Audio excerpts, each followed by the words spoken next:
করে দেওয়া হয়েছে যে আগামী 3 মাসের মধ্যে সম্মেলনের মাধ্যমে পূর্ণাঙ্গ কমিটি করার জন্য। তা আপনারা অ্যাডহক কমিটির যারা আছেন এই মুহূর্তে আপনাদের প্রস্তুতিটা কেমন, বা ওয়ার্ড কমিটিগুলো ঢেলে সাজানোর কোনো পরিকল্পনা আছে কিনা, কোন জায়গাটা আছেন এখন? ধন্যবাদ। তাকানো আমার দিকে। আমরা ওয়ার্ড কমিটিগুলো ঢেলে সাজানোর পরিকল্পনা আছে। প্রথমে আমি বলতে চাই যেটা যে আমাদের বরিশাল বিভাগের দায়িত্ব দিয়েছেন জনাব দেশনায়ক তারেক রহমান আব্দুল্লাহ আল মিন্টু ভাইকে। উনি আসবেন, উনি 13 তারিখ আসবেন। উনি আসার পর আমাদের একটা দিক নির্দেশনামূলক বক্তব্য দেবেন। তার বক্তব্যের পর আমরা কমিটি কিভাবে করব এবং এটা কি ভাঙবো না পুনর্গঠন করব, এর মাধ্যমে আমরা আমাদের কাজ শুরু করব। তার আসা পর্যন্ত আমরা অপেক্ষা করতেছি। সে আসার পর তার বক্তব্যের পর আমরা এই কাজটা শুরু করব। গেল আহ্বায়ক কমিটি যখন ওয়ার্ড কমিটিগুলো করছে, বিভিন্ন ওয়ার্ডে আমরা দেখছি যে বিক্ষোভ মিছিল হয়েছে, মহানগর কমিটির নেতাদের বিরুদ্ধে বিক্ষোভ মিছিল হয়েছে। এই বিষয়টা এবার আপনারা মাথায় রাখবেন কিনা, বা কিভাবে পরিকল্পনাটা কি আপনাদের ওয়ার্ড কমিটিগুলো করার? অবশ্যই এই বিষয়গুলো মাথায় রাখবো, কারণ আমাদের দেশনায়ক তারেক রহমান বলেছেন যে যারা মাঠে কাজ করছে, আন্দোলন সংগ্রামে মাঠে ছিল, যারা আহত হয়েছে, তারপর নির্যাতিত হয়েছে, যে জেল খাটছে, এই কর্মীদের নিয়েই আমাদের আগামী কমিটিগুলো হবে। এবং সেখানে যদি ত্যাগীরা মূল্যায়িত হয় তাহলে আমার মনে হয় না যে কারো কোনো অবজেকশন থাকবে এবং কোনো বিক্ষোভ মিছিল বা এটার বিরুদ্ধে কোনো প্রতি প্রোগ্রাম এটা হবে, আমার মনে হয় না এরকম। তো ওইটাকে মাথায় রেখেই আমরা এই কাজগুলো করবো ইনশাল্লাহ।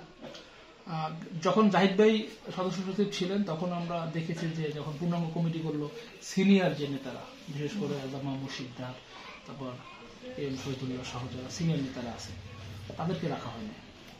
এবারও যা দেখলাম যে আপনাদের কমিটিতেও এই সিনিয়ররা জায়গা পায় না। কারণ কি? তারা কি আসলে ডেড এক্সপায়ার হয়ে গেছে, না তাদেররা কেন তাদেরকে আনা হয় না? আমাদের তো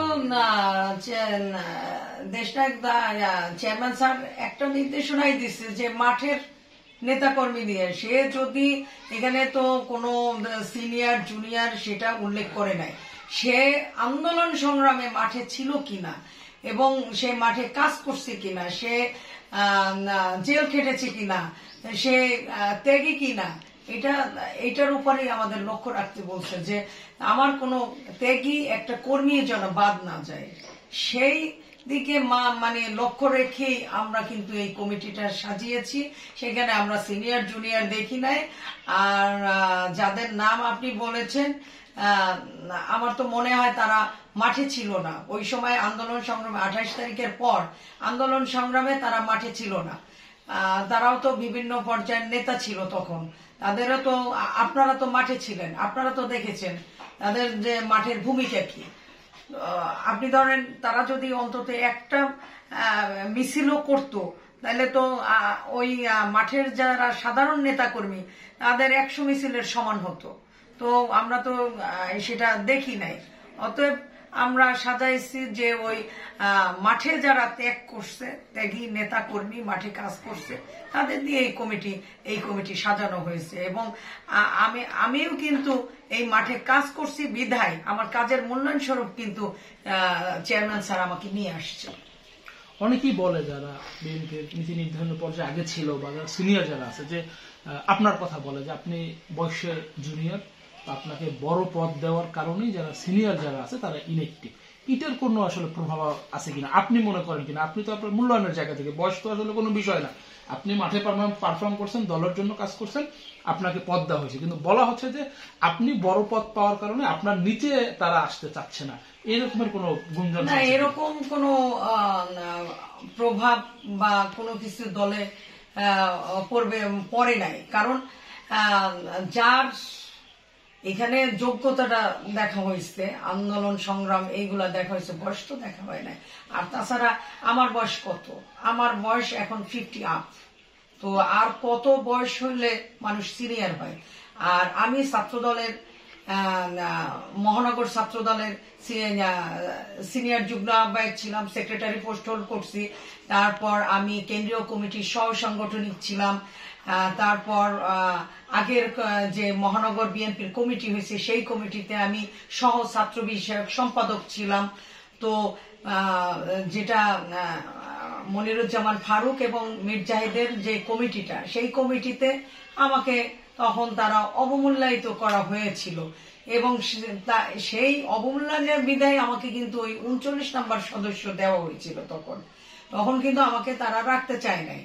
আমি এত আন্দোলন সংগ্রাম, তখনও তো আমার মাঠের অবস্থান ছিল, আমি মাঠে আন্দোলন সংগ্রাম করছি, জেল কেটেছি, কিন্তু আমাকে সেইভাবে তারা মূল্যায়িত করে নাই। তখন আমি চেয়ারম্যান স্যারকে আমি কিন্তু অবহিত করেছিলাম। তখন চেয়ারম্যান স্যার, তারপর সবাই দেখছে যে আসলে আমাকে তখনও অবমূল্যায়ন করা হয়েছে।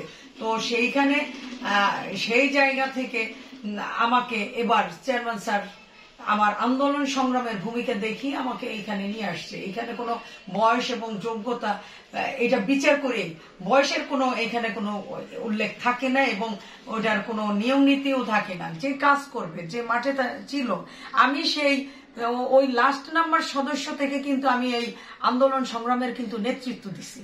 আমি কিন্তু তখন ওই যে ছোট পোস্ট বা আমি সবার শেষে এই চিন্তা করে কিন্তু আমি কিন্তু বসে থাকি নাই। প্রতিদিন কিন্তু আমার একটা মিছিল গেছে, আমার একটা মশাল মিছিল গেছে। আমি কিন্তু তারা আমাকে না ডাকলেও কিন্তু আমি একটা মিছিল নিয়ে এসে দাঁড়াই থাকছি। কিন্তু আমি আমার কাজটা চালাই গেছি, কারণ আমি এই দলকে ভালোবাসি, এই দলের জন্য আমি আমার জীবন দিতেও প্রস্তুত।